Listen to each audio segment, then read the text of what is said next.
नमस्कार दोस्तों, पिछली क्लास में हमने परसेंटेज से जुड़े कुछ थ्योरी के बारे में कंप्लीट पढ़ लिया था। अब हम इनसे जुड़े कुछ और क्वेश्चनों को सोल्व करेंगे। तो देखिए, स्क्रीन पर पहला क्वेश्चन दिया गया है कि 2 से 1/2 की दर से 6200 रुपये की कीमत की वस्तुओं पर लगने वाली ड्यूटी ज्ञात करो। देखिए, सबसे पहले हम 2 सही 1/2% को 5/2% के रूप में बदल लेंगे। क्वेश्चन में पूछा गया है कि ड्यूटी ज्ञात करनी है, वो किस पर? 6200 रुपये की कीमत की वस्तुओं पर। तो देखिए,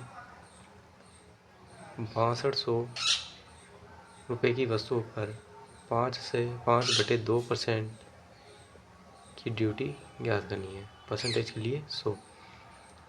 ये 2 जीरो से ये 2 जीरो गए, बचा 62 गुणा 5/2। 2 से 62 31 बार कट गया। 31 को 5 से गुणा किया तो 155 रुपये प्राप्त हुए। देखिए दोस्तों, दूसरा क्वेश्चन स्क्रीन पर दिया गया है कि एक व्यक्ति जो किराया संग्रहित करता है, किराए का 1 से 1/2% कमीशन के रूप में लेता है। 5000 रुपये किराया संग्रह करने के लिए उसका कमीशन क्या होगा? देखिए, सबसे पहले हम 1 सही 1/2% को सिंपल फैक्टर के रूप में लिखेंगे। 2 एकम 2 प्लस 1 3, 3/2%। अब ये कमीशन हमें 5000 रुपये पर ज्ञात करना है, यानी कि 5000 गुणा 3/2 प्रतिशत के लिए बटे में 100। 2 जीरो से 2 जीरो गए, हमारे पास आ गया 50 गुणा 3/2। 50 2 से 25 बार कट गया। अब 25 3 75, यानी कि 5000 रुपये पर उससे 75 रुपये कमीशन के रूप में मिलेगा। चलिए दोस्तों, तीसरा क्वेश्चन स्क्रीन पर दिया गया है कि किस संख्या का 20% 75 होगा, यानी कि 20% की वैल्यू दे रखी है 75। हमें 100% की वैल्यू ज्ञात करनी है। इसके लिए 75 जो है 20 की वैल्यू दे रखी है, हमें ज्ञात करनी है 100 की वैल्यू। 100 20 से 5 बार कट गया, 25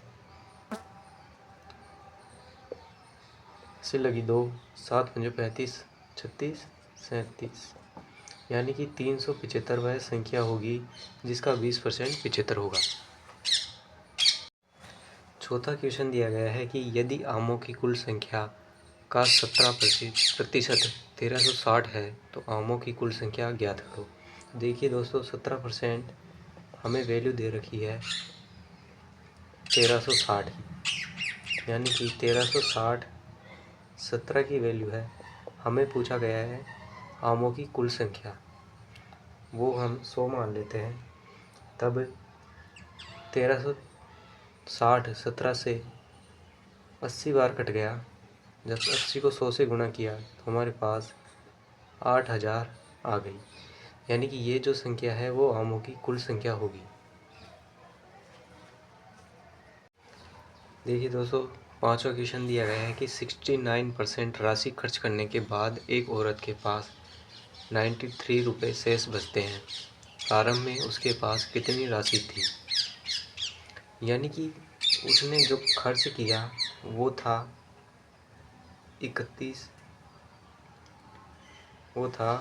69%, और जो उसके पास बचा वो था 31%, जिसकी वैल्यू हमें दे रखी है 93 रुपये। हमें उसकी शुरुआती राशि ज्ञात करनी है। तो देखिए, इसे किस तरह सॉल्व करेंगे, यानी कि हमारे पास 93 जो कि 31% की वैल्यू है, हमें ज्ञात करनी है 100% की। 93 31 से 3 बार कटा, जब 3 को 100 से गुना किया तो 300 रुपये प्रारंभ में उसकी राशि आ गई। देखिए दोस्तों, छठा क्वेश्चन दिया गया है, वो बिल्कुल बेसिक सा क्वेश्चन है। इसमें दिया गया है कि 1/3 को 5/9 के प्रतिशत के रूप में व्यक्त करें। 1/3 को 5/9 के प्रतिशत के रूप में व्यक्त करना है। 1/3 ये पलट के ऊपर चला गया, 9/5 और ये गुना में 100।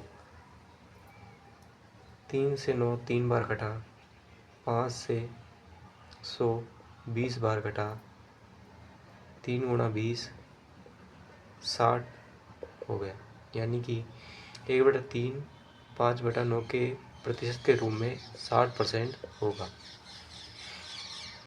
7वें क्वेश्चन में दिया गया है कि किसी संख्या का 22.5% 45 के बराबर है तो 90 उस संख्या का कितना प्रतिशत होगा।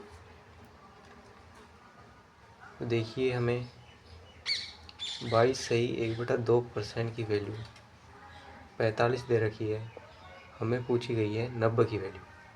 हम इसे कैसे लिख सकते हैं, 45/2/45 गुणा 90। ये पलट के ऊपर चला जाएगा, वैल्यू आ जाएगी 1/45 गुणा 90। 45 से 45 कट गए और 90 को जब 2 से भाग दिया तो 45 उत्तर आया।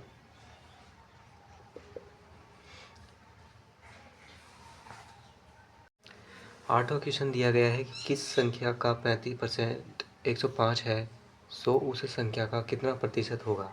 देखिए, 35% की वैल्यू दे रखी है 105, तो 100 उस संख्या का कितना प्रतिशत होगा। 35 वैल्यू दे रखी है 105 की, निकालनी है 100 की। जब 35 को 105 से घटा 3 आया, 3 में जब 100 का भाग दिया तो हमारे पास 33 सही 1/3% वैल्यू आ गई। 9वां क्वेश्चन दिया गया है कि गेहूं की प्रति किलोग्राम कीमत में 12.5% की वृद्धि होती है। यह वृद्धि 5 रुपये के बराबर है। गेहूं की प्रति किलोग्राम प्रारंभिक और नई कीमत ज्ञात करो। देखिए, 12.5% को हम फैक्टर के रूप में 1/8 लिख सकते हैं। दिया गया है कि उस गेहूं की प्रति किलोग्राम कीमत में 12.5% की वृद्धि हुई, यानी कि 8 से बढ़कर 9 हो गई। अब इन दोनों में 1 का अंतर है और यह अंतर 5 रुपये के बराबर है, जो कि क्वेश्चन में दिया गया है। यानी कि प्रारंभिक कीमत उसकी 8 रुपये मान ली जाए तो बढ़कर वह 9 हो गई। तो जब 5 को 8 से गुना किया तो 40 रुपये आए, जो कि उसकी प्रारंभिक कीमत थी। और जब 5 को 9 से गुना किया तो वह 45 रुपये आए, जो कि उसकी नई कीमत होगी। हम इसे ऐसे भी कर सकते हैं। देखिए, 5 जो कि 1 का अंतर है उसे 8 से गुना किया तो प्रारंभिक मूल्य 40 रुपये आ गए। और 5 जो कि 1 का अंतर है उसे 9 से गुना किया तो नई कीमत 45 रुपये आ गई। 10वें क्वेश्चन में दिया गया है, यदि किसी संख्या में 64 जोड़ दिया जाए तो वह स्वयं का 116% हो जाती है, तो वह संख्या ज्ञात कीजिए। माना कि शुरुआत में यह संख्या 100% थी, जो कि बढ़ के 116% हो गई। अब इन दोनों में 16 का अंतर है, जो कि 64 के बराबर है। यानी कि 64 जोड़ने पर ही वह संख्या 116% हुई, अर्थात 1 की वैल्यू 4 आ गई। अब यहाँ देखिए, ये जो अंतर है वो 1 का है। जब मैं 4 को 100 से गुना करूँगा तो प्रारंभिक संख्या 100 गुना 4 400 आ जाएगी।